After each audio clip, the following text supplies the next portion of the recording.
ونستعينه ونستغفره ونؤمن به ونتوكل عليه ونعوذ بالله من شرور أنفسنا ومن سيئات أعمالنا من يهده الله فلا مضل له ومن يضلله فلا هادي له وأشهد أن لا إله إلا الله وحده لا شريك له وأشهد أن محمدًا عبده ورسوله أما بعد فأعوذ بالله من الشيطان الرجيم بسم الله الرحمن الرحيم قل إن كنتم تحبون الله فاتبعوني يحببكم الله ويغفر لكم ذنوبكم والله غفور رحيم وقال الله تبارك وتعالى في مقام آخر فالذين آمنوا به وعزروه ونصروه واتبعوا النور الذي أنزل معه أولئك هم المفلحون وقال النبي صلى الله عليه وسلم لا يؤمن أحدكم حتى أكون أحب إليه من والده وولده والناس أجمعين رواہ البخاری صدق اللہ العظیم۔ میرے انتہائی واجب الاحترام قابل صد احترام بھائیوں، دوستوں اور بزرگوں، ربیع الاول کا بابرکت اور باسعادت مہینہ چل رہا ہے۔ اسی مہینے میں جناب رسول اللہ صلی اللہ علیہ وسلم دنیا میں تشریف لائے اور اسی مہینے میں آپ صلی اللہ علیہ وسلم نے دنیا سے پردہ فرمایا۔ رسول اللہ صلی اللہ علیہ وسلم کے ہمارے اوپر کیا حقوق بنتے ہیں، محبت نبوی کے تقاضے کیا ہیں اور اس کے اسباب کیا ہیں۔ آپ صلی اللہ علیہ وسلم سے محبت کے تقاضوں کو اللہ رب العزت نے قرآن کریم میں بیان فرمایا، فالذین آمنوا بہ وعزروہ ونصروہ واتبعوا النور الذی انزل معہ۔ پس وہ لوگ جو آپ صلی اللہ علیہ وسلم پر ایمان لے کر آئیں، آپ کی تعظیم کریں، آپ کے لائے ہوئے دین کی نصرت اور مدد کریں اور اس نور کی پیروی کریں جو اللہ نے آپ پر نازل کیا ہے، تو یہی لوگ کامیاب لوگ ہیں۔ اس آیت میں اللہ رب العزت نے آپ صلی اللہ علیہ وسلم کے 4 اہم حقوق کو بیان فرمایا ہے۔ سب سے پہلا حق ایک مسلمان پر یہ بنتا ہے کہ فالذین آمنوا بہ، کہ وہ رسول اللہ صلی اللہ علیہ وسلم پر ایمان لے کر آئے۔ اس لیے کہ اگر ایک شخص حضور پر ایمان لے کر نہیں آتا، وہ جتنے بھی اعمال کرے اسے کوئی فائدہ نہیں ہوگا۔ فائدہ تب ہوگا جب وہ آپ صلی اللہ علیہ وسلم پر ایمان لا کر آپ کو آخری پیغمبر تسلیم کرے گا۔ تو گویا پہلا حق یہ ہے کہ آپ صلی اللہ علیہ وسلم پر انسان ایمان لے کر آئے اور اس معاملے میں جتنی بھی تکلیفیں پریشانیاں آئیں وہ اس کو برداشت کریں اور آپ صلی اللہ علیہ وسلم کے دین کی مدد کے لیے اسے جو قربانیاں دینی پڑے وہ اس کے لیے ہمہ وقت تیار رہے۔ صحیح بخاری کی روایت ہے، حضرت سعد بن ابی وقاص رضی اللہ تعالیٰ عنہ جب ایمان لے کر آئے تو ان کی والدہ نے کہا، میں نہ کھاؤں گی نہ پیوں گی اس وقت تک جب تک تم معاذ اللہ محمد کے دین کو چھوڑ نہ دو، کفر نہ کر لو۔ 3 دن تک ان کی والدہ نے نہ کچھ کھایا نہ پیا، بے ہوشی کی حالت میں ہو گئیں۔ جب ہوش آیا پھر یہ کہا تم محمد کا دین چھوڑ دو، کفر کرو۔ حضرت سعد بن ابی وقاص نے فرمایا، اماں جان تمہارے جتنے حقوق ہیں میں ادا کروں گا، لیکن میں دین کو نہیں چھوڑ سکتا۔ میں آپ صلی اللہ علیہ وسلم کی رفاقت اور صحبت، آپ پر ایمان لانا اور آپ کے دین کی نصرت اور مدد کو میں ترک نہیں کر سکتا۔ قرآن کریم میں بھی یہی حکم ہے کہ والدین کی اطاعت کرو، لیکن اگر والدین تمہیں کفر کرنے کا، شرک کرنے کا حکم دیں تو وہاں ان کی اطاعت نہیں ہوگی۔ ہاں دنیا میں ان کے ساتھ اچھا سلوک ہوگا، وصاحبہما فی الدنیا معروفا، لیکن کفر کی بات میں، نافرمانی کی بات میں ان کی اطاعت نہیں ہوگی۔ تو حضرات صحابہ کرام آپ صلی اللہ علیہ وسلم پر جب ایمان لے کر آتے تو اس معاملے میں جو بھی مشقتیں، تکلیفیں آتی وہ انہیں برداشت کرتے۔ دوسری بات آپ صلی اللہ علیہ وسلم کے بارے میں اللہ رب العزت نے یہ بیان فرمائی، فالذین آمنوا بہ وعزروہ۔ نمبر 1 ایمان لے کر آؤ، نمبر 2 اس پیغمبر کی تعظیم کرو، آپ صلی اللہ علیہ وسلم کی عظمت بیان کرو، ہر موقع پر آپ کی عظمت کا لحاظ کرو، آپ کا نام نامی، اسم گرامی جب بھی انسان لے تو عقیدت اور محبت کے ساتھ لے۔ تو گویا دوسرا حق مسلمان پر ہے آپ صلی اللہ علیہ وسلم کی تعظیم کرنا اور آپ صلی اللہ علیہ وسلم کی عظمت کو ہمیشہ ملحوظ خاطر رکھنا۔ تیسری چیز ہے وَنَصَرُوهُ، آپ صلی اللہ علیہ وسلم کے لائے ہوئے دین کی مدد کرنا۔ دین کی مدد کرنا یعنی دین کی نشر و اشاعت کرنا، اور اس دوران جو تکلیفیں آئیں اسے انسان برداشت کرے۔ جب وہ ایمان لے کر آیا ہے تو ایمان کا تقاضا یہ ہے کہ اب اس دین کو آگے پہنچانا ہے، اور اس میں آنے والی رکاوٹوں اور تکلیفوں کو انسان نے برداشت کرنا ہے۔ حضرات صحابہ کرام کس طرح برداشت کیا کرتے تھے؟ صحیح بخاری کتاب المغازی کی روایت ہے، حضرت انس بن مالک رضی اللہ تعالیٰ عنہ فرماتے ہیں کہ میرے چچا حضرت انس بن نضر بدر کے معرکے میں حاضر نہ ہو سکے، تو انہوں نے فرمایا اگر اللہ تعالیٰ نے مجھے دوبارہ موقع دیا اور کبھی اگر دوبارہ مسلمانوں کی اور کفار کی جنگ ہوئی تو انشاءاللہ میں ایسی جواں مردی کے ساتھ اور ایسی شجاعت اور بہادری کے ساتھ میں لڑوں گا کہ دشمن بھی دیکھے گا، انشاءاللہ مسلمان بھی دیکھیں گے، اللہ بھی دیکھے گا۔ اور پھر یہی ہوا کہ حضرت انس بن نضر احد کے معرکے میں آپ صلی اللہ علیہ وسلم کا دفاع کرتے ہوئے دشمنوں کو قتل کرتے ہوئے آگے بڑھتے رہے، یہاں تک کہ ان پر اتنی آزمائشیں آئیں کہ 80 سے زائد زخم ان کے جسم پہ لگے، اور جب ان کی شہادت ہوئی تو یہ پہچانے نہیں جا رہے تھے کہ یہ کون ہے، تو ان کی بہن نے انگلیوں کے پوروں سے ان کو پہچانا کہ یہ میرا بھائی ہے۔ تو یہ وہ لوگ تھے جنہوں نے ایمان لا کر حضور کے دین کی مدد کی اور اس میں آنے والی ساری تکلیفوں کو برداشت کیا۔ اس سے انسان اندازہ کر سکتا ہے 80 سے زائد زخم اگر تلوار اور نیزے کے انسان کو لگے اس وقت کیا کیفیت ہوگی، لیکن صحابہ اکرام نے دین کے لیے ایسی قربانیاں بھی دیں۔ میرے اور آپ کا تو دین کی خاطر ناخون بھی نہیں نکالا گیا، اللہ نہ کرے ایسا دن آ جائے، شاید کہیں ایسا نہ ہو ہم دین کو چھوڑ دیں، لیکن صحابہ کی وہ محبت، وہ عظمت اور وہ تقدس تھا کہ ہر قسم کی تکلیف برداشت کی، آپ کا دفاع کیا، اور فرمایا کرتے تھے میں احد کے دامن میں جنت کی خوشبو پا رہا ہوں، اور پھر لڑتے لڑتے ان کی شہادت ہو گئی۔ تو گویا تیسرا تقاضا ہے حضور کے دین کی مدد کرنا، آپ صلی اللہ علیہ وسلم کے دین کے لیے ہر ممکنہ کوشش کرنا اور اس کا دفاع کرنا، جو قربانی دینی پڑے انسان اس کے لیے تیار رہے۔ حضرات صحابیات کی زندگی میں بھی یہی وصف تھا، مرد ہو عورتیں ہو، دین کی تعظیم کرنا، مدد کرنا ان کے دلوں میں رچ بس گیا تھا۔ جس موقع پر جو ضرورت پڑتی یہ لوگ آگے بڑھ کر اس کے لیے ہر ممکنہ قربانی دیا کرتے تھے۔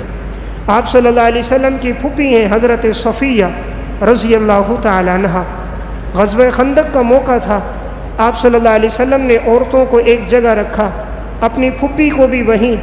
اتنے میں یہودیوں میں ایک شخص یہ سمجھ کر کہ شاید عورتوں میں کوئی ہوگا نہیں تو جا کر ان مسلمان عورتوں کو ہم نقصان پہنچائیں، تو اس نے اسلحہ لیا، حملہ کرنے کے لیے مسلمان عورتوں کے خیمے کی طرف بڑھ رہا تھا۔ جیسے آگے بڑھا حضرت صفیہ کی نظر پڑی، یہ حضور کی پھوپھی ہیں، انہوں نے خیمے کی بڑی لکڑی اٹھائی اور اٹھا کر لایا اور کافر کے سر پہ جو زور سے مارا، نیچے گرا، سر پھٹا، وہیں وہ مر گیا۔ یعنی مرد تو مرد تھے، حضرات صحابیات میں عورتوں میں بھی اللہ رب العزت نے ایسی جواں مردی، جانثاری، شجاعت اور بہادری رکھی تھی۔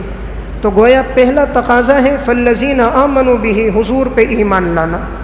دوسرا تقاضا ہے حضور کی تعظیم کرنا۔ تیسرا تقاضا ہے آپ صلی اللہ علیہ وسلم کے لائے ہوئے دین کی نصرت اور مدد کرنا۔ اور چوتھا تقاضا ہے واتبعوا النور الذی انزل معہ، کہ آپ جو قرآن کریم لے کر آئے اس قرآن کریم کی پیروی کرنا۔ قرآن کریم نور ہے، فرمایا اس نور کی پیروی کرنا، یہ چوتھا تقاضا ہے، یعنی قرآن کریم کی تلاوت کرنا اور اس پر عمل کرنا۔ حضرات صحابہ اکرام اور سلف کی زندگی میں یہ وصف بھی تھا، قرآن کریم کی تلاوت بھی ان کی زندگی میں اور قرآن کریم پہ عمل بھی۔ وہ کس کثرت سے تلاوت کیا کرتے تھے، ان کا تو یہ معمول رہا، وہ ایک ایک رکعت میں پورا قرآن پڑھا کرتے تھے۔ حضرت عثمان بن عفان اور حضرت تمیم داری رضی اللہ تعالی عنہما، یہ اس امت میں صحابہ میں وہ دو صحابہ گزرے جنہوں نے ایک رکعت میں پورا قرآن کریم تلاوت کیا۔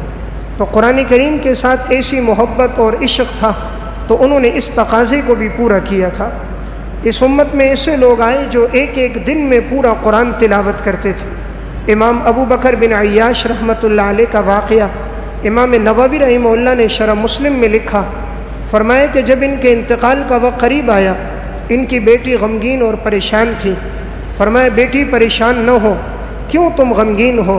کہا معلوم نہیں آگے کیا ہوگا آپ کے ساتھ، قبر کے مراحل کو، آخرت کے منازل کو سوچتی ہوں پریشان ہو جاتی ہوں۔ باپ نے کہا امید ہے اللہ تمہارے والد پہ رحم کرے گا، اس لیے کہ اس کمرے میں 30 سال سے میرا معمول ہے کہ میں روزانہ ایک قرآن کریم تلاوت کرتا ہوں، 30 سال سے میں روزانہ ایک قرآن پڑھتا ہوں، اس لیے امید ہے اللہ تمہارے والد پہ رحم کرے گا۔ جب زندگی قرآن میں گزری تھی تو آخری وقت بھی زبان پہ قرآن جاری تھا، قرآن پڑھتے پڑھتے ان کا انتقال ہو گیا۔ انسان جیسی زندگی گزارتا ہے ویسی موت آتی ہے۔ کما تعیشون تموتون کما تموتون تبعثون، جیسی زندگی گزارو گے ویسی موت آئے گی، اور جیسی موت آئے گی ویسا تمہیں قبروں سے اٹھایا جائے گا۔ جب زندگی نیکی اور اطاعت میں گزرتی ہے تو موت اچھی آتی ہے، خدا نہ کرے زندگی نافرمانی میں، فسق و فجور میں گزر جائے تو پھر موت بھی اسی حالت میں آتی ہے۔ اس امت میں ایسے لوگ گزرے کہ فرض تو فرض، نوافل کا بھی وہ بڑی کثرت کے ساتھ اہتمام کیا کرتے تھے۔ حضرت ثابت بنانی رحمۃ اللہ علیہ، ان کے بارے میں امام ابو نعیم اصفہانی نے حلیۃ الاولیاء میں تفصیلاً ان کے حالات لکھے۔ یہ اس امت کے وہ انسان ہیں، مسجد کا کوئی ستون ایسا نہیں ہوتا تھا جہاں ثابت بنانی نے اس کے پیچھے کھڑے ہو کر نوافل نہ پڑھے۔ یہ دعا کیا کرتے تھے کہ اے اللہ، اگر قبر میں کسی کو انبیاء علیہ السلام کے علاوہ نماز پڑھنے کی اجازت ہو تو اے اللہ تو مجھے بھی اجازت عطا فرما۔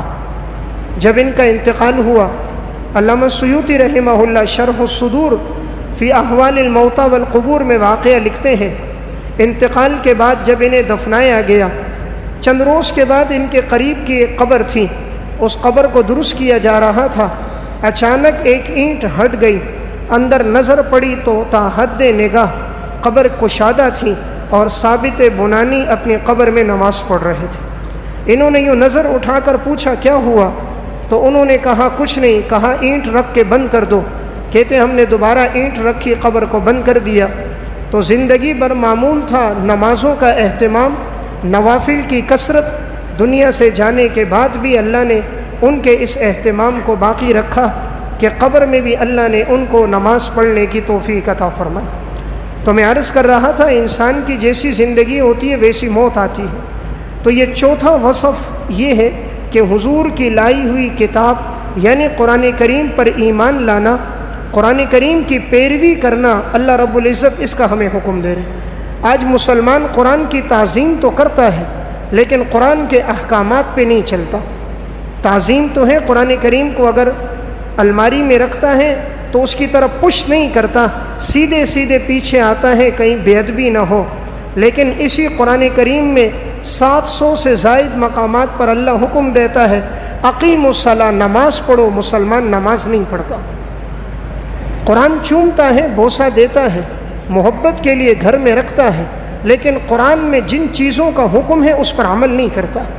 اللہ رب العزت فرما رہے واتبعوا النور الذی انزل معہ، اس قرآن کی پیروی کرو جو پیغمبر پہ نازل ہوا، اس پہ چلو، جو قرآن حکم دے رہا ہے اس پہ زندگی گزارو۔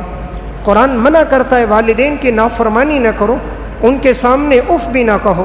کتنے ہیں جو اس تقاضے پر عمل کرتے ہیں؟ قرآن حکم دیتا ہے قرآن کریم کی تلاوت کرو، کتنے ہیں جو اپنے دن کا آغاز رب کے مقدس کلام کی تلاوت سے کرتے ہیں؟ قرآن حکم دیتا ہے پیغمبر کا نام آئے پیغمبر پر درود شریف پڑھو، کتنے جو حضور کے اسم گرامی کا تذکرہ سن کر آپ پر درود شریف پڑھتے ہیں؟ قرآن حکم دیتا ہے زکوٰۃ دو، کتنے ہیں جو پوری زکوٰۃ ادا کرتے ہیں؟ قرآن حکم دیتا ہے شراب سے بچو، جوئے سے اپنے آپ کو بچاؤ، کتنے ہیں جو شراب اور جوئے سے بچتے ہیں؟ قرآن کہتا ہے لا تقربوا الزنا، زنا کے قریب نہ جانا، آج ہم کتنے ہیں جو اس گناہ سے اپنے آپ کو بچا رہے ہیں؟ قرآن کہتا ہے قل للمؤمنین یغضوا من ابصارہم ویحفظوا فروجہم، ایمان والو اپنی نظروں کو جھکا دو، جب کوئی غیر محرم سامنے آئے تو تمہاری نظریں جھک جانا چاہیے۔ کتنے ہیں جو قرآن کے اس حکم پر عمل کر رہے ہیں؟ تو اللہ ہمیں حکم یہ دے رہا ہے کہ پیغمبر کے 4 تقاضے، نمبر 1 پیغمبر پر ایمان لاؤ، نمبر 2 اس کی تعظیم کرو، نمبر 3 اس پیغمبر کے لائے ہوئے دین کی مدد کرو، اور نمبر 4 وہ پیغمبر جو قرآن لے کر آیا اس کی اتباع کرو۔ اس قرآن کریم جو پیغمبر کا منشور اور دستور ہے، جو وہ لے کر آیا اس کے مطابق اپنی زندگی گزارو۔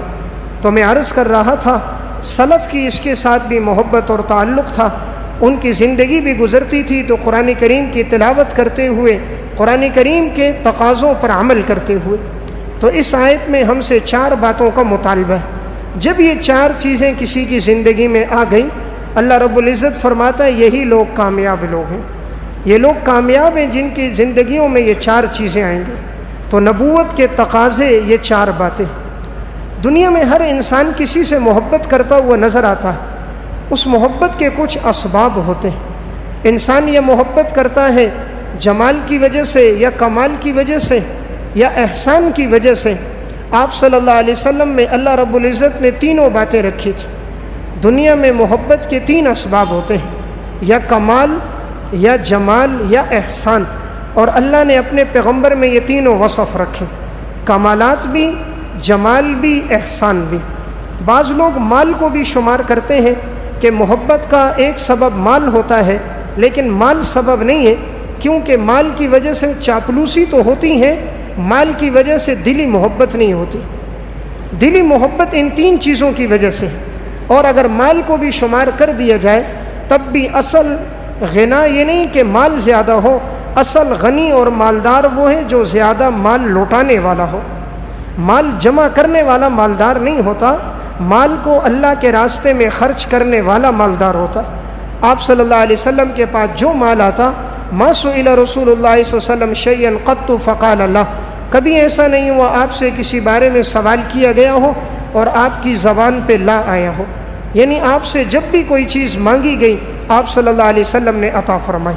تو آپ کی سخاوت اتنی تھی، آپ نے ایک جملہ فرمایا من ترک مالا فلورثته ومن ترک دینا فعلی، جس نے مال چھوڑا ہو وہ تو اس کے ورثہ کا ہے، جس پر قرضہ ہو مجھے بتاؤ، ہم اس کا قرضہ ادا کریں گے۔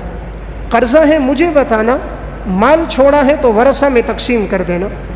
عرض یہ کر رہا تھا اگر مال کو شمار کیا جائے تب بھی آپ صلی اللہ علیہ وسلم سب سے بڑھ کر دنیا میں سخی تھے کہ آپ کے دروازے سے کوئی خالی ہاتھ نہ گیا، جو کچھ ہوتا آپ دیتے، نہ ہوتا قرض لے کر دیتے، نہ ہوتا کسی صحابی کی طرف رہنمائی کر دیتے، خالی کسی کو نہ بھیجتے۔ محبت کا پہلا سبب ہوتا ہے کمال۔ انسان کسی سے اس لیے محبت کرتا ہے کہ اس میں کمال ہے۔ آج اگر کوئی آدمی کسی ڈاکٹر کا، کسی انجینئر کا، کسی عالم کا تذکرہ کرتا ہے اس کے کمال کی وجہ سے، اللہ رب العزت نے یہ سارے کمالات حضور کو عطا فرمائے تھے۔ آج اگر ہم کہتے ہیں نوشیروہ کا تقاضا ذکر کرتے ہیں اس کے عدل اور انصاف کی وجہ سے، تو اس پیغمبر کے عدل اور انصاف کا کیا کہنا کہ جو یہ جملہ فرما کے چلا گیا لو ان فاطمہ بنت محمد سرقت لقطعت یدہا، اگر محمد کی بیٹی فاطمہ بھی چوری کرے گی محمد اپنی بیٹی فاطمہ کا بھی ہاتھ کاٹے گا۔ آج دنیا عدل کا تذکرہ کرتی ہے، محمد الرسول اللہ سے بڑھ کر عادل کوئی نہیں۔ آج دنیا اگر ذکر کرتی ہے فصاحت اور بلاغت کا کہ شیخ سعدی فصیح تھا، لیکن دنیا میں سب سے بڑھ کر فصیح امام الانبیاء گزرے، جن کے ایک ایک جملے سے محدثین نے سینکڑوں مسائل کا استنباط کیا، جن کے ایک ایک جملے میں معانی کے سمندر موجزن نظر آتے ہیں۔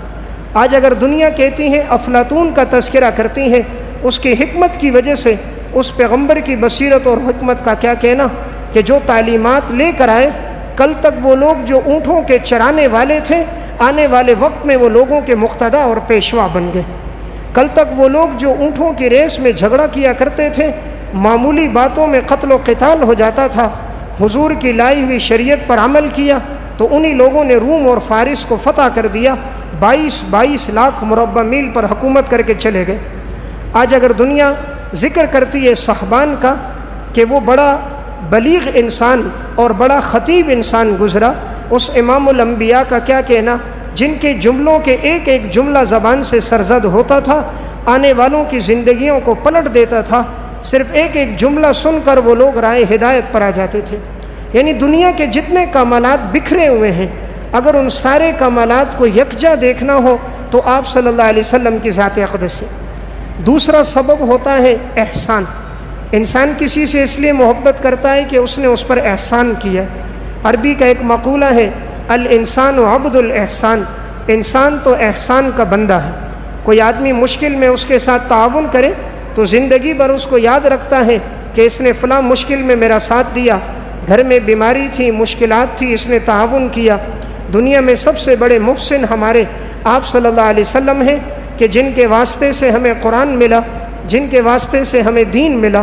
اس سے بڑا محسن کوئی نہیں کہ وہ عورتوں کے لیے بھی محسن، جن عورتوں کی نبوت سے پہلے منڈیاں لگتی تھیں، اس پیغمبر کے آنے کے بعد عورتوں کو مقام یہ دیا، اگر ماں ہے تو قدموں کے نیچے جنت، اگر بیٹی اور بہن ہے تو جو دو کے ساتھ حسن سلوک کرے گا، ان کی شادیاں کرے گا، وہ جنت میں میرے ساتھ اس طرح ہوگا جس طرح یہ 2 انگلیاں ہیں۔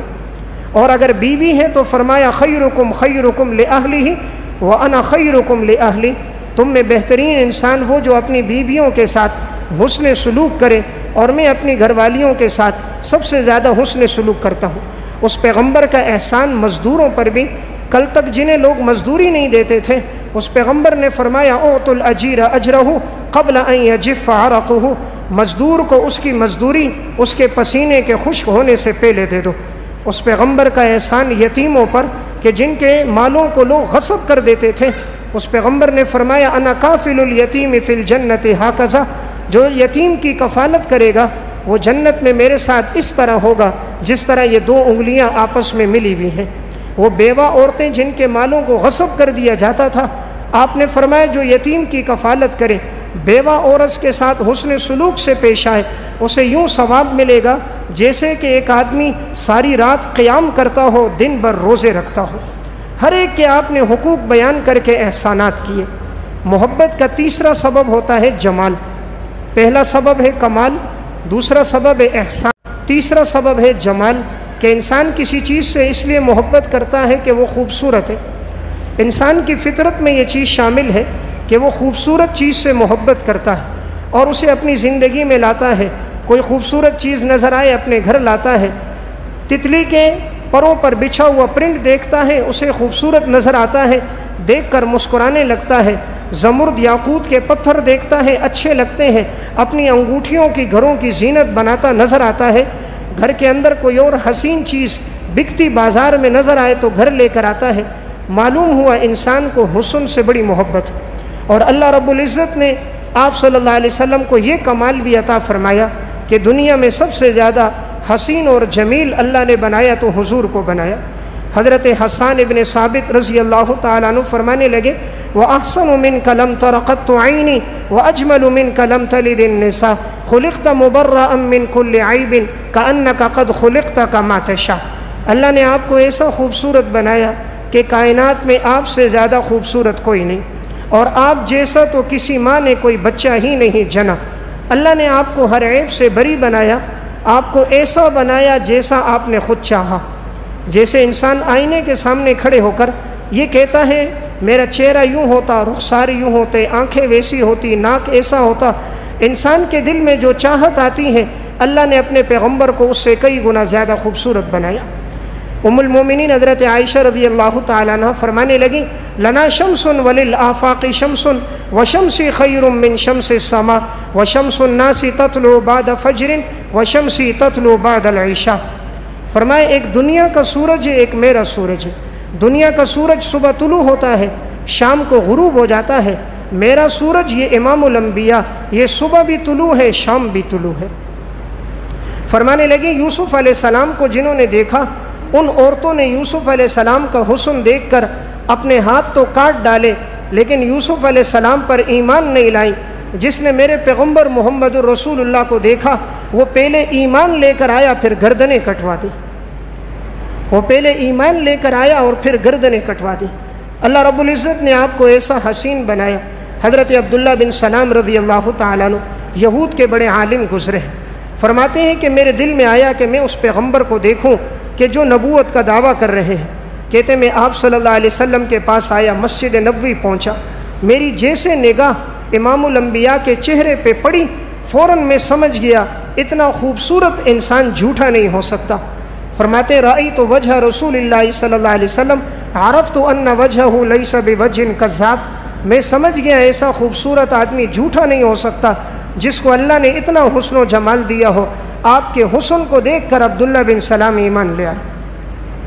ابو رافع یہود کی طرف سے نمائندے بن کر آئے.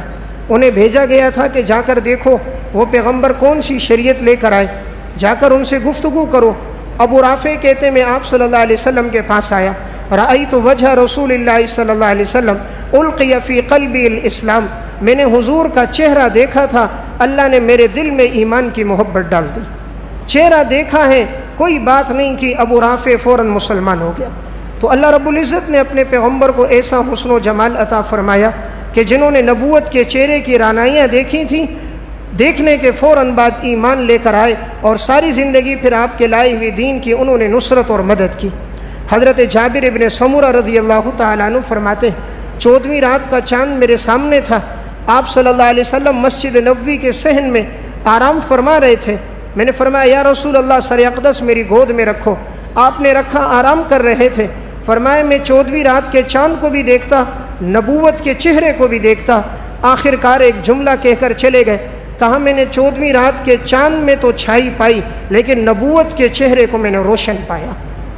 کہا میں نے اس میں تو دیکھا مجھے چھائی اور کچھ اندھیرا نظر آیا، لیکن آپ کا چہرہ میں نے روشن اور چمکتا ہوا دیکھا. حضرت ابو ہریرہ رضی اللہ تعالیٰ عنہ فرمانے لگے رأیت رسول اللہ صلی اللہ علیہ وسلم کأن الشمس تجری فی وجہہ. میں نے امام الانبیاء کو دیکھا، مجھے ایسے لگے جیسے کہ گویا سورج ان کے چہرے پہ چل رہا. تو اللہ رب العزت نے آپ کو ایسا حسین بنایا، آپ سے زیادہ حسین بھی دنیا میں کوئی نہیں آیا. تو محبت کا ایک تقاضا حسن و جمال، کہ انسان حسین چیزوں سے محبت کرتا ہے. اس لیے اللہ رب العزت نے پیغمبر کو بھی دنیا میں سب سے حسین بنایا. حضرت علی رضی اللہ تعالیٰ عنہ فرماتے تھے آپ صلی اللہ علیہ وسلم کا جب تذکرہ کرتے، فرماتے لم یکن رسول اللہ صلی اللہ علیہ وسلم بالطویل ولا بالقصیر. نہ آپ صلی اللہ علیہ وسلم کا قد بہت لمبا تھا، نہ قد بہت چھوٹا تھا، درمیانے قد والے تھے. ششن الکفین والقدمین، آپ کے ہتھیلیاں اور آپ کے قدمین یہ دونوں کے دونوں گوشت سے پر تھے. جب آپ چلتے تھے اذا التفت جميعا، کسی کی طرف متوجہ ہوتے تو مکمل طور پر متوجہ ہوتے، صرف انگلی سے اشارہ نہیں کرتے تھے. راستے میں چلتے ہوئے جب آپ جاتے کانما ینحط من صبب، ایسا لگتا گویا بلندی سے انسان نیچے کی طرف اتر رہا ہو. آپ کا سر اقدس زخم الرأس، سر مبارک بڑا تھا. سر کا بڑا ہونا عقل مندی کی نشانی ہوتی ہے. زخم القرادیس، آپ صلی اللہ علیہ وسلم کے جوڑ مبارک مضبوط تھے اور آپ کا ہر جوڑ کی ہڈی بڑی ہی مضبوط اور طاقتور تھی. آپ صلی اللہ علیہ وسلم کے جسم پہ کوئی بال نہیں سوائے طویل المسربہ، بالوں کی ایک باریک لکیر تھی جو سینے سے شروع ہوتی ناف تک آتی. اس کے علاوہ آپ کے جسم پر کوئی بال نہیں تھے. آپ کا چہرہ انور کیسا تھا؟ فرمائے کہ ایسا لگتا تھا حضور کا چہرہ جیسے کہ 14ویں رات کا چاند کھلا ہوا ہو. فرمانے لگے لم ارى شيئا قبله ولا بعده احسن منه. میں نے حضور جیسا خوبصورت نہ حضور سے پہلے کسی کو دیکھا، نہ حضور کے بعد میں نے کسی کو دیکھا. تو اللہ رب العزت نے آپ صلی اللہ علیہ وسلم کو تینوں اوصاف بدرجہ اتم عطا کیے تھے، جمال بھی، کمال بھی اور احسان بھی. جب ایسا پیغمبر اللہ نے ہمیں عطا کیا، اب اس کا تقاضا ہم سے کیا بنتا ہے؟ تو دو تقاضے ہم سے لازمی ہیں۔ پہلا تقاضا کیا ہے؟ آپ صلی اللہ علیہ وسلم جو دین لے کر آئے اس کا دفاع کرنا، آپ پر کوئی اشکال اعتراض کرے اس کا دفاع کرنا، آپ کا تذکرہ عقیدت اور محبت سے کرنا۔ دنیا میں انسان کو جس سے محبت ہوتی ہے اس کا تقاضا بار بار کرتا ہے۔ من احب شیئا اکثر ذکرہ، انسان جس سے محبت رکھتا ہے بار بار اس کا تذکرہ کرتا ہے۔ جسے حضور سے محبت ہوگی وہ اپنے ہر جملے میں بار بار آپ کا تذکرہ کرے گا۔ محبت کا ایک تقاضا کیا ہے؟ آپ صلی اللہ علیہ وسلم کا نام نامی اور اسم گرامی جب بھی آئے تو حضور پہ درود شریف پڑھنا۔ درود شریف وہ حکم ہے کہ قرآن کریم میں اللہ فرماتے ہیں ان اللہ و ملائکتہ یصلون علی النبی یا ایھا الذین آمنوا صلوا علیہ وسلموا تسلیما۔ اللہ اور اللہ کا فرشتے آپ صلی اللہ علیہ وسلم پر رحمتیں بھیجتے ہیں، اے ایمان والو تم بھی محمد صلی اللہ علیہ وسلم پر درود پڑھو اور سلام بھیجو۔ اندازہ کرو درود شریف کتنا فضیلت والا عمل ہے کہ اللہ رب العزت اور اللہ کے معصوم فرشتے آپ صلی اللہ علیہ وسلم پہ رحمتیں بھیجتے ہیں۔ تو اللہ تعالیٰ نے ہم سب کو بھی حکم دیا امام الانبیاء پہ تم درود پڑھا کرو۔ اس لیے زندگی کے اندر ایک وصف لے کر آئیں، ہر دن کم از کم 100 مرتبہ درود ابراہیمی پڑھا کریں، آپ صلی اللہ علیہ وسلم پہ درود شریف۔ حضرات سلف میں اس کا بڑا معمول رہا، جتنا کوئی درود پڑھتا ہے حضور تک پہنچتا ہے کہ آپ کے فلاں امتی نے آپ پر یہ درود پڑھا، آپ کے لیے پیش کیا، آپ صلی اللہ علیہ وسلم خوش ہوتے ہیں، دل میں حضور کی محبت بڑھتی ہے، حضور سے تعلق نصیب ہوتا ہے۔ آپ نے فرمایا من صلی علیہ عند قبری سمعتہ ومن صلی علیہ نائیا ابلغتہ، جو میری قبر کے پاس درود پڑھتا ہے میں سنتا ہوں، اور جو دور سے پڑھتا ہے تو یہ درود میرے تک پہنچایا جاتا ہے۔ ایک حدیث میں ان للہ ملائکۃ سیاحین فی الارض یبلغون من امتی السلام، اللہ نے فرشتوں کو مقرر کیا ہے کہ جو بھی درود پڑھے گا وہ فرشتے میرے تک اس درود کو پہنچاتے ہیں۔ جتنا درود حضور تک پہنچتا ہے آپ صلی اللہ علیہ وسلم کو اس آدمی سے محبت بڑھتی ہے۔ دیکھیں اگر دنیا میں کوئی آدمی آپ کو بار بار آپ سے تعلق رکھے، سلام کرتا رہے، ہدیے بیچتا رہے، تحفے تحائف دے، انسان کو محبت ہوتی ہے کہ یہ ہر وقت میرا خیال رکھتا ہے، ہر دوسرے دن مجھ سے پوچھتا ہے، میسج پہ سلام بیچتا ہے، خیر و عافیت کا پتہ کرتا ہے، تحفہ اور ہدیہ دیتا ہے۔ آپ صلی اللہ علیہ وسلم کو بھی اس سے محبت ہوتی ہے جو امام الانبیاء کو ہدیے میں درود شریف پڑھتا ہے۔ حضور کو مال اور دولت کی ضرورت نہیں، اور یہ درود پڑھنے سے ہمارا اپنا مقام بلند ہوتا ہے۔ آپ نے فرمایا من صلی علیہ واحدۃ صلی اللہ علیہ عشرہ، جو میرے اوپر ایک مرتبہ درود پڑھے گا اللہ رب العزت اس پر 10 مرتبہ رحمتیں کرے گا، اللہ تعالیٰ اس کے 10 گناہوں کو معاف کرے گا اور اللہ اس کے 10 درجات کو بلند کرے گا۔ آپ صلی اللہ علیہ وسلم نے فرمایا البخیل الذی ذکرت عندہ فلم یصلی علیہ، وہ انسان بخیل ہے جس کے سامنے میرا تذکرہ ہو اور میرے اوپر درود نہ پڑے۔ درود پڑھنے میں تو پیسہ بھی نہیں لگتا، اتنا وقت بھی نہیں لگتا، پھر بھی انسان اپنے پیغمبر پہ درود نہ پڑھے، اتنے احسانات کے باوجود آپ نے فرمایا یہ تو بڑا بخیل انسان ہے۔ حضرات سلف میں درود کا کتنا اہتمام تھا، میں چند مختصر واقعات عرض کرتا ہوں۔ علامہ سخاوی رحمۃ اللہ علیہ کی کتاب ہے القول البدیع فی الصلاۃ علی حبیب الشفیع، علامہ سخاوی نے اس میں بہت سے واقعات لکھے، اسی میں انہوں نے ایک واقعہ لکھا۔ حضرت سفیان ثوری رحمہ اللہ کہتے ہیں میں حج پہ جا رہا تھا، میں نے دیکھا حج کے سفر میں ایک نوجوان مجھے راستے میں ملا، وہ جب بھی قدم رکھتا تو کہتا اللہم صلی علی محمد وعلی آل محمد، پھر اگلا قدم رکھتا پھر کہتا اللہم صلی علی محمد وعلی آل محمد، کہ رحمتیں نازل ہوں امام الانبیاء پر اور آپ کی آل پر۔ کہتے مجھے بڑا تعجب ہوا کہ زندگی میں پہلا انسان جو ہر قدم پر امام الانبیاء پہ درود پڑھتا ہے۔ میں اس نوجوان کے قریب گیا، میں نے کہا کہ اللہ نے آپ کو یہ وصف عطا کیا ہے، آپ ہر قدم پہ درود پڑھتے ہو، اس کے پیچھے کوئی وجہ ہے یا عشق و محبت ہے؟ اس نوجوان نے واقعہ سنایا۔ سفیان ثوری رحمہ اللہ کہتے ہیں اس نے کہا میں اپنی والدہ کے ساتھ حج پہ جا رہا تھا، اور ہم حج کے لیے جیسے ہی بیت اللہ میں پہنچے اچانک ایسا ہوا کہ میری والدہ نیچے گر گئیں، ان کے چہرے کا رنگ سیاہ ہو گیا، جسم کا رنگ بالکل سیاہ ہو گیا، مفلوج ہو گئیں، فالج کا اٹیک ہوا، بالکل حرکت بھی نہیں کر سکتی، اور جسم بھی گویا اپاہج ہو گیا۔ میں پریشان اور میں حیرت میں پڑ گیا، حج کے ایام بالکل قریب ہیں اور والدہ کی ایسی بیماری کہ وہ تو حرکت بھی نہیں کر سکتی، فالج کا ایسا اٹیک کہ اب تو ان کے جسم کو حرکت دینا بھی مشکل. میں ہلاتا، والدہ کوئی جواب نہ دیتی. چہرہ سیاہ، جسم سیاہ، جسم سے طاقت ختم ہو گئی. کہتے ہیں میں نے اپنی والدہ کو ایک کنارے پہ رکھا مسجد حرام میں، اس کے اوپر چادر ڈالی، 2 رکعت نماز پڑھی، رسول اللہ صلی اللہ علیہ وسلم پہ درود شریف پڑھنا میں نے شروع کر دیا. میں درود پڑھتا رہا. اسی دوران میری آنکھ لگ گئی. میں نے خواب دیکھا کہ ایک میں نے نور دیکھا. نور کے اندر میں نے نہایت حسین اور جمیل، ایسا خوبصورت انسان کہ میں نے دنیا میں نہ اس سے پہلے دیکھا نہ اس کے بعد میں نے دیکھا. تو میں نے دیکھا، وہ آئے، مجھ سے پوچھا کیا ہوا. میں نے کہا میری والدہ بڑی بیمار ہے، حج کا سفر ہے، خدا نہ کرے اگر یہ بیمار رہیں تو حج تو نہیں کر سکیں گی، ہم بڑی دور سے آئے ہیں، آپ دعا کرو اللہ رب العزت ان کو شفا دے دے. کہتے ہیں خواب کے دوران اس نورانی شخص نے میری والدہ کے چہرے پہ ہاتھ پھیرا، جسم پہ ہاتھ پھیرا، فوراً ہی جسم بالکل ٹھیک ہو گیا، چہرہ چاند کی طرح چمکنے لگ گیا. کچھ پڑھ کے پھونکا، میری والدہ سے کہا کھڑی ہو جاؤ، وہ فوراً خواب میں کھڑی ہو گئی. کہتے میں بڑا خوش ہو گیا کہ میری والدہ بالکل تندرست اور ٹھیک ہو گئی. میں نے پوچھا تم کون ہو کہ اللہ نے میری مدد کے لیے تمہیں بھیجا ہے. کہا میں تمہارا پیغمبر محمد الرسول اللہ صلی اللہ علیہ وسلم، جس پر تم درود پڑھتے رہے. تم نے اتنی کثرت کے ساتھ درود پڑھا کہ وہ درود میرے اوپر پیش ہوتا رہا. میں نے اللہ رب العزت سے اجازت طلب کی میں ان کی مدد کے لیے جاؤں. اللہ رب العزت نے اجازت دی. آپ صلی اللہ علیہ وسلم کا دست مبارک لگنا تھا، اللہ نے ان کی والدہ کو ٹھیک کر دیا. اس لیے حضور صلی اللہ علیہ وسلم پر انسان درود شریف کثرت سے پڑھے، زندگی کا معمول بنا دے. آج ہماری زندگیوں میں ہر ٹائم زبان پہ باتیں ہوتی ہیں، دنیا کی باتیں، سیاسی باتیں، ایک کا تبصرہ دوسرے کا تبصرہ. ان چیزوں کو ترک کریں. زبان پر یا رب کا کلام ہو یا امام الانبیاء پر درود ہو. امام سخاوی رحمہ اللہ نے اپنی اسی کتاب القول البدیع فی الصلاۃ علی حبیب الشفیع میں واقعہ لکھا. ایک بڑے بزرگ گزرے ہیں، محدث تھے، محمد بن سعید بن مطرف رحمۃ اللہ علیہ. زندگی پر معمول تھا کبھی 500 کبھی 1000 مرتبہ دن میں آپ صلی اللہ علیہ وسلم پر درود شریف پڑھا کرتے تھے. فرماتے ہیں ایک دن میں درود پڑھتا رہا، میری آنکھ لگ گئی، میں سو گیا.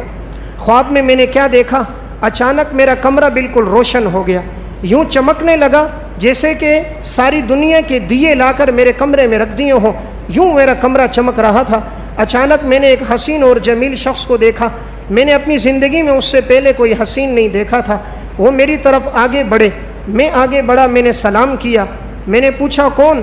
فرمایا کہ جس پر تم درود پڑھ رہے تھے وہ محمد صلی اللہ علیہ وسلم میں ہی ہوں. آگے بڑھو، جس رخساروں سے تم میرے اوپر اتنی کثرت سے درود پڑھتے ہو، میں چاہتا ہوں ان ہونٹوں اور رخساروں کو بوسہ دے دوں. میں نے فرمایا یا رسول اللہ، میرا یہ کیا مقام، میری کیا حیثیت کہ آپ میرے ہونٹوں کو بوسہ دیں. فرمایا نہیں، تم نے میرے اوپر بڑی کثرت کے ساتھ درود پڑھا.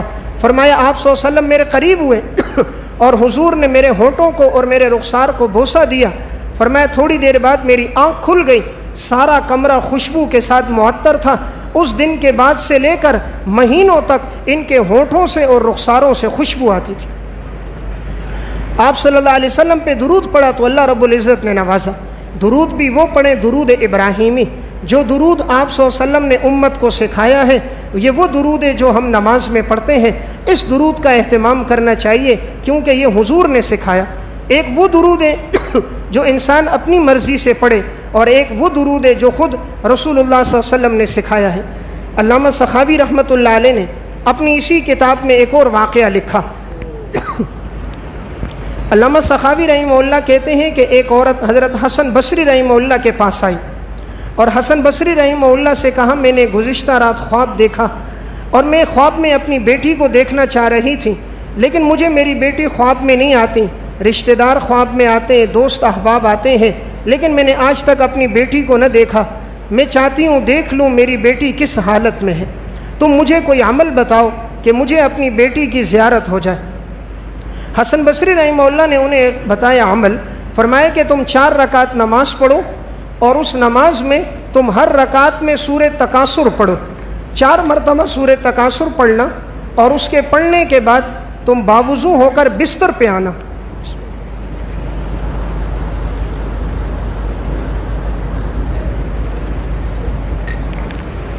تم باوضو ہو کر بستر پہ آنا اور آپ صلی اللہ علیہ وسلم پر درود پڑھتے ہوئے سو جانا. تو امید ہے انشاءاللہ تمہیں خواب میں اپنی بیٹی کی زیارت ہوگی. علماء نے لکھا ہے کہ یہ عمل مجرب ہے، آج بھی اگر کوئی یہ چاہے کہ اسے اپنے والدین کی، مرحومین کی خواب میں زیارت ہو تو وہ شب جمعہ میں 4 رکعت نماز پڑھے، ہر رکعت میں سورہ الہاکم التکاثر تلاوت کرے، باوضو ہو کر بستر پر آئے، درود شریف پڑھتے ہوئے سو جائے، امید ہے اللہ رب العزت کی ذات سے وہ جس کو چاہے گا اسے خواب میں دیکھے گا۔ اب اس عورت نے اسی طرح کیا، درود شریف پڑھتے ہوئے سو گئی تو خواب میں اپنی بیٹی کو دیکھا۔ جب اس نے دیکھا تو بیٹی بڑی تکلیف میں تھی، اس کے ہاتھوں میں ہتھکڑیاں تھیں، پاؤں میں زنجیریں تھیں، سارے جسم پہ آگ لگی ہوئی تھی، اور وہ تکلیف کی وجہ سے چیخ رہی تھی، چلا رہی تھی کہ اماں جی تم مدد کرو، میں بڑی سخت اذیت میں، آزمائشوں میں ہوں۔ وہ اپنے گناہوں کی وجہ سے عذاب میں مبتلا تھیں۔ اب یہ خاتون جب صبح اٹھی بڑی پریشان اور غمگین ہو گئی کہ میں نے بیٹی کو اس حال میں دیکھا۔ اگلے دن اپنی بیٹی کے لیے صدقہ خیرات بھی کیا، تلاوت بھی کرتی رہی۔ اگلے دن حسن بصری رحمہ اللہ کہتے ہیں میں سویا، میں نے خواب میں دیکھا کہ جنت قائم ہے اور ایک لڑکی عرش پہ بیٹھی ہوئی ہے اور اس کے ارد گرد خدام ہیں، اس کا چہرہ چمک رہا ہے اور اس کے سر کے اوپر ایک تاج رکھا ہوا ہے۔ حسن بصری کہتے ہیں اس نے مجھے خواب میں سلام کیا، میں نے جواب دیا۔ اس نے پوچھا تم نے مجھے پہچانا؟ میں نے کہا میں نے نہیں پہچانا، تم کون ہو؟ کہا میں اسی عورت کی بیٹی ہوں جو عورت آپ کے پاس آئی تھی کہ میں اپنی بیٹی کو خواب میں دیکھنا چاہتی ہوں۔ حسن بصری رحمہ اللہ نے کہا اس عورت نے تو مجھے یہ کہا کہ تم عذاب میں مبتلا ہو، بیڑیوں میں، ہتھکڑیوں میں، جہنم کی آگ میں تو تمہیں بہت حشاش بشاش جنت میں دیکھ رہا ہوں، تمہارے سر کے اوپر تاج نظر آ رہا ہے، چہرہ روشن ہے، خدام آگے پیچھے ہیں، حالانکہ تمہاری والدہ نے تو کچھ اور بیان کیا تھا۔ اس لڑکی نے کہا میری ماں نے جو کہا تھا وہ بالکل صحیح تھا، میں اپنے اعمال کی وجہ سے عذاب میں مبتلا تھی، لیکن گزشتہ کل ایک شخص قبرستان آیا، وہ ساری زندگی آپ صلی اللہ علیہ وسلم پہ درود پڑھا کرتا تھا، جیسے قبرستان میں داخل ہوا اس نے رسول اللہ صلی اللہ علیہ وسلم پہ درود شریف پڑھا اور دعا کی کہ اے اللہ یہ درود تمام مردوں کو اس کا ثواب پہنچا دے، اور اے اللہ یہ جتنے مردے ہیں ان سے عذاب کو دور کر دے۔ فرمایا اللہ رب العزت کو اس کا یہ عمل پسند آیا، اس کے درود شریف کی وجہ سے اللہ نے قبرستان کے تمام مردوں کی مغفرت کر دی، درود شریف کی وجہ سے سب کی مغفرت کر دی۔ اور آج جو تم نے مجھے یہ اعزاز و اکرام میں دیکھا، اس حالت میں دیکھا، یہ اس آدمی کے درود پڑھنے کی وجہ سے تھا۔ اندازہ کیا جا سکتا ہے درود شریف میں اللہ نے کتنی طاقت رکھی ہے۔ اس لیے انسان اپنی زندگی کا معمول بنائے، اپنی زندگی میں ایک وقت مقرر کرے کہ اس وقت میں درود شریف کا اہتمام کثرت کے ساتھ رکھیں۔ میں آخری ایک واقعہ سنا کے بات ختم کرتا ہوں، ٹائم اوپر جا رہا ہے۔ اسی علامہ سخاوی نے القول البدیع میں ایک واقعہ لکھا۔ امام ابو بکر بن مجاہد بن مقری رحمۃ اللہ علیہ بڑے اللہ والے بزرگ اور محدث گزرے، کہتے ہیں ایک مرتبہ میں درس دے رہا تھا، اچانک میرے درس میں ایک بوڑھا آدمی آیا، اس کا لباس پھٹا ہوا، امامہ پھٹا ہوا تھا، گرد و غبار تھا، غمگین اور پریشان تھا۔ آتے ہی مجھے سلام کیا، میں نے جواب دیا، کہا تنہائی میں آپ سے بات کرنی ہے۔ ابو بکر بن مجاہد مقری کہتے میں اکیلے میں ملا، اس نے کہا میرے گھر میں بچے کی ولادت ہوئی ہے اور گھر والی کے لیے کھانے پینے کی اشیاء کوئی نہیں، بچے کے لیے کوئی نہیں، گھر میں راشن کوئی نہیں، آپ دعا کرو اللہ رب العزت اسباب پیدا فرما دے۔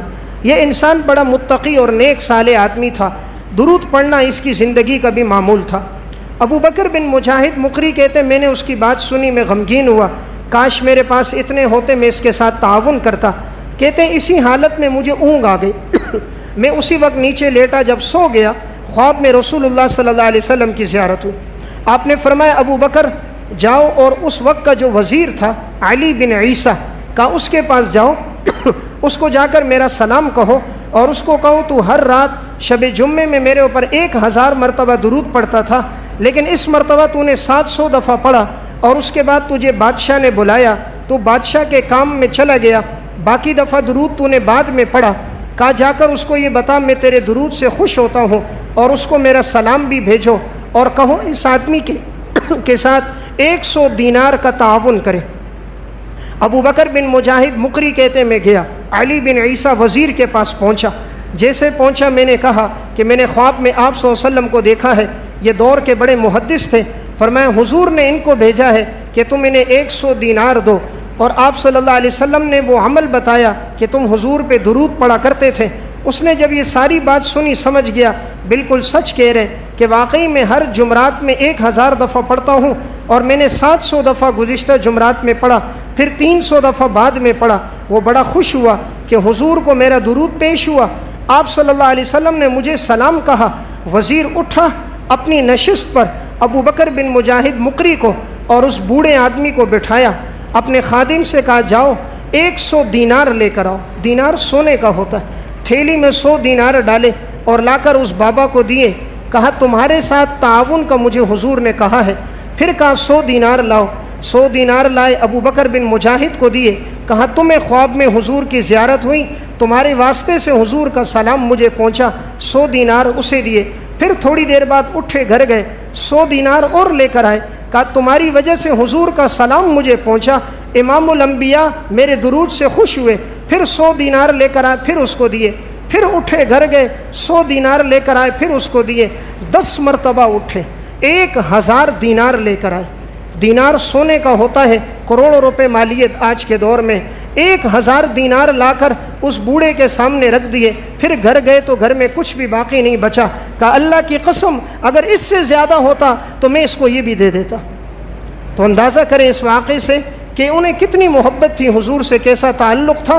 آپ صلی اللہ علیہ وسلم کے سلام پر 1000 دینار کا ہدیہ دے دیا۔ اس لیے میں نے ایک بات عرض کی، حضور سے محبت کا ایک تقاضا آپ پر کثرت سے درود شریف پڑھنا ہے۔ اللہ عمل کی توفیق عطا فرمائے۔